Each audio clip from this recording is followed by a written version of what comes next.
I'm Michael with the WriterSanctuary. I ever thought about turning your stories into movies? I've been asked several times in the past if I would write a screenplay about my upcoming novel, Shadows of Atlantic City, and it got me thinking, why not? Well, today we're looking at 3 reasons as to why I'm going to set aside some time to turn my stories into live action releases. Oh, while it may be limited on funding, the stories will at least be better than a sci-fi original. I mean, if a B-rated movies can be a smash hit, then why not something on YouTube? Now, first of all, screenwriting is something I've seriously thought about doing. In fact, screenwriting is one of the classes I plan on taking for my bachelor's degree. Yes, writing a book and seeing my name on the spine has always been a lifelong childhood dream, but I've always wondered what it would be like to write movies or perhaps an episode of Star Trek. And from what I've seen thus far, from what little I've researched, screenwriting is much easier than writing an entire novel. Then again, I've never really dove into screenwriting as a whole, so I'm not 100% sure what all it entails. But that's part of the fun.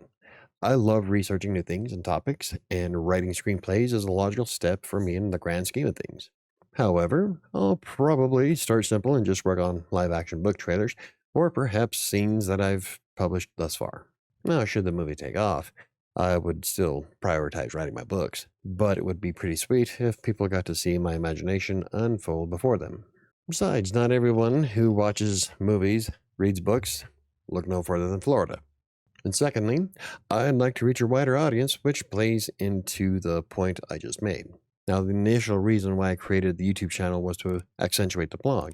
That way, people could either read or watch the content, as it's easy to embed. And after a few months, I realized that I was doubling my overall audience. Not everyone who reads the blog knew that the YouTube channel existed, and vice versa. Now, creating videos of my stories lets me share my imagination with more than just readers. In fact, as some viewers may not even know that I write books. Now, the overlap between the blog and the YouTube channel is very, very small. That means both media have their own audience type. Now, the same could be said about books and film. For instance, I've seen all the Harry Potter movies, but I've never read a single book. So, creating a few movies or episodes regarding my tales lets me reach additional potential fans of my work. Now, the point of being an author is for someone to read your stories, right? For me, it only makes sense to create various versions of that story, whether they're in film or audiobooks. And if Creative Sanctuary gets monetized and doubles my income, well, that would be great. And lastly, technology has developed to a point where virtually anyone can make a movie and post it online. Most phones today have better cameras than Hollywood had 40 years ago, and with a few skills in Premiere, anyone can create a cinematic experience. Now, I'm not talking about using AI to generate characters and voices. That's a whole different argument altogether. However, AI can be quite helpful when it comes to editing clips or adding special effects. After all, I highly doubt that Denver would be okay with me blowing up a city block. I don't have the funds for licensing for that. Anyway, there are a lot of tools today that can streamline the process of making a movie in general, and all without crossing an ethical or moral line. Now, would I prefer to use practical effects in movies? In a lot of ways, yes. Absolutely. There's a lot of fun you can have with some space and a green screen.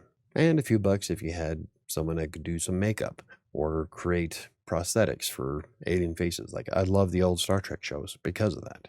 Unfortunately, space is limited here, and I don't have the money for a massive green sheet to hang over a wall. Not to mention the fact that I don't have money for prosthetics or costumes.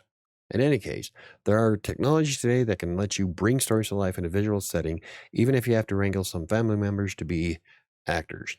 Hell, the production value of a lot of YouTube videos is far superior to a lot of movies and shows available today on Hulu and Amazon. So how realistic is it to create a movie from your books? Now, from what I've seen, it's quite realistic. This is as long as you have the time to dump into the project. Well, that and some money for various development expenses. Now, of course, you can always create a scene from your book using sock puppets and it would probably go viral. It all comes down to how you put it together and whether you want to or not. I mean, not every author gives a shit about movies or video games. Personally, I view it as additional marketing for yourself as a brand, going beyond the written text of a novel.